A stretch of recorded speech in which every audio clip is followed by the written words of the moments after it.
kasari, nandito tayo ulit sa DCD Motor Shop located at number 5 Rosario Village in Barangay Rosario, Pasig City.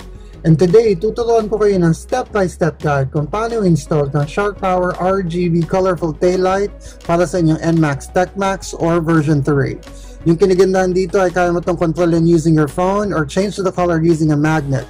Meron tong over 100 plus customization options so you can customize it to your heart's desire. I-install natin to sa ating NMAX TechMax na si 30 para additional detalye at para mas pumogi. So without further ado, let's go!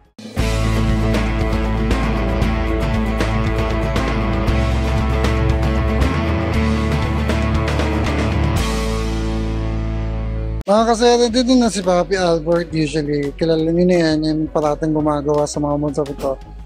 So, ang unang gagawin para mapalitan mo yung taillight mo ay kailangan mo tanggalin yung espada. So, ayan, tinatanggalan ni Bossing yung espada natin. Ayan. So, magkabilaan yan, tatanggalin natin yan. And then, after that, yung top box bracket naman yung tatanggalin natin. Pag natanggal mo na yung espada, meron kang tatlong tornilyo na kailangan tanggalin. Isa dito, ito yung pangalawa, tsaka yung pangatlo, itong nasa ilalim na tayo. Tatlong tornilyo para matanggal natin tong side cover. Dito naman sa ilalim, meron din dalawang tornilyo na kailangan tanggalin. Ito, tsaka itong sa kabila. Para naman to dito sa tail cover natin. Tsaka yung pinakahuli mong kailangan tanggalin tong tornilyo na nasa gitna na natatakpan ng emblem. Pag natapos na yung mga nasa gilid, ito naman yung kailangan nating ayusin or tanggalin, yung top box bracket. Pag natanggal mo na yung top box bracket or yung grab bar, meron ka din dalawang tornilyo yung kailangan tanggalin dito. Ito, tsaka ito. Pag nagawa mo na yun, pwede mo nang paghiwa-hiwalayin yung mga pyesa. Mga kasere, pag natanggal nyo na yung extension dito, magkakaroon na kayo ng opportunity na matanggal yung side cover. So, ang gagawin nyo dyan ay iangat nyo lang to and then sabay hila, angat, tapos slide pababa. Papunta din. Ganun yung pag-push sa kanya.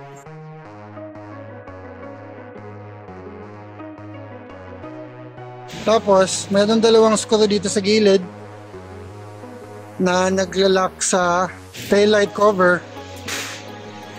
Tapos, yung isa na nasa gitna. Yan. So, ito yung carbon nating taillight cover courtesy of King Carbon. Shoutout sa iyo, Bossing. So, ayan. Tapos, meron na tayong access sa ating taillight na papalitan natin ng bago nating RGB na LED taillight. Yung kinagandahan dun sa RGB na LED taillight natin, plug and play lang. Ganito lang din yung itsura nun. Tatanggalin mo lang yung socket dyan at isasalpak yung bagong taillight. So ito yung stock natin. Ililipat mo lang tong built-in na clip. Yan. Para ma-install mo yung bago. Ito na yung bago nating taillight mga kasere. So ang gagawin mo lang is plug and play. Sasalpak mo lang yan ng ganyan. And then ipipwesto mo na to dito para maikabit mo ulit yung taillight. So ang gagawin ni Bossing Albert, lalagyan natin ng tape yan dyan para hindi nakalaylay or nakakalat yung wire pag nakakabit na. So ito mga kasere, kakabit na ni Papi Albert. Nakadikit na yung ating taillight sa connector kasi plug and play lang naman yan sa socket. Tapos pag na tornilyo na to dito, buksan natin yung makina, tingnan natin kung nagana. Maya ipapakita ko pala sa inyo yung mga RGB options nito kasi marami tong options, para mga 40 different options to. A few minutes later. So ito na, tatry na natin ganyan. Putang ina, ang ganda naman ng animation nito. Boom! Angas! Dang lupit! So ganyan yung itsura niya mga kasere pag binuksan mo yung makina mo. And then, ganyan lang yung itsura niya. Preno. Preno ka nga, papi. Yun, so sakto. Salamat, DPWH. Salamat sa DPWH. Nagbayad po kami ng tax dito. So ganyan yung magiging itsura nito kasi habang tumatakbo ka, ganyan lang siya, nagpapalit-palit yung kulay. Tapos pag pipreno ka, magpupula din siya. Ganyan. Boom. Okay, goods. Goods na goods. Yan, signal light. Kitang-kita. And then, other side, good job. So ganyan yung itsura niya. Ito naman yung hazard. Maya-maya papakita ko sa inyo yung app na nagko-control dito para mapakita ko sa inyo yung different options kung ano pwedeng combination na magawa nyo sa taillight nyo.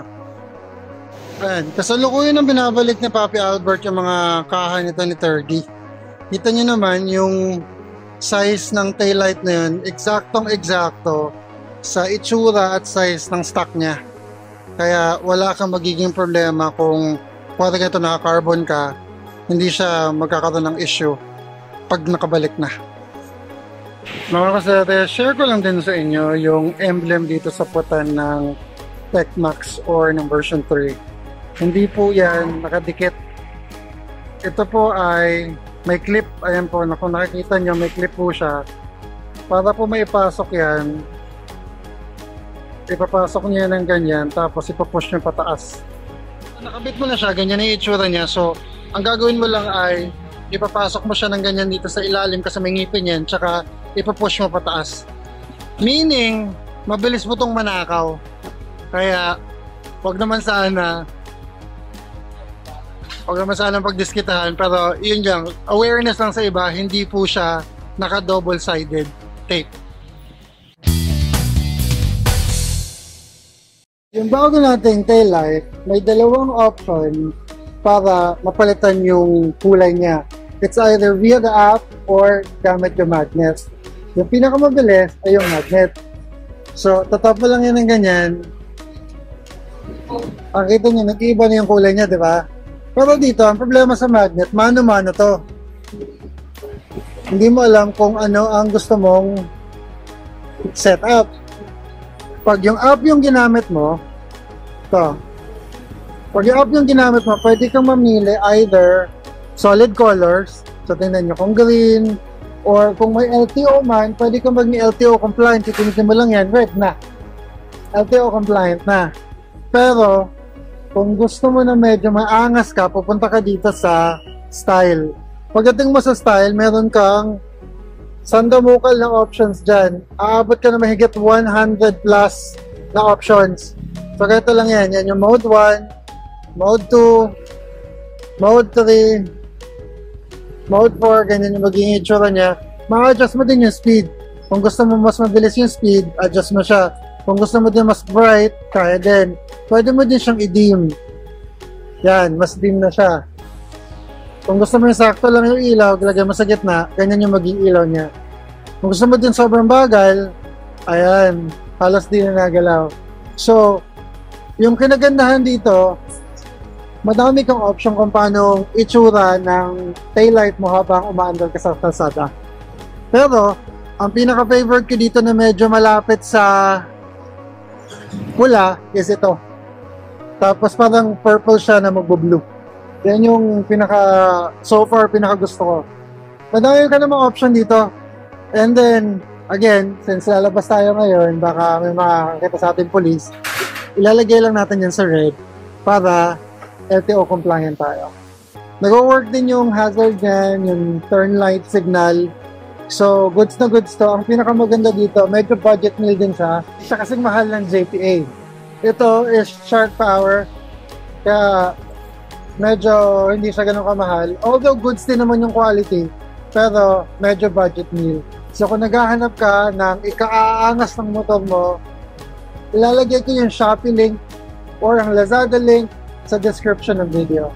That's it mga kasaya. Thank you so much for joining me today. It's your boy, Senor. Remember to always ride safe and don't forget to pray before you drive. Until the next series, Senor is now signing off.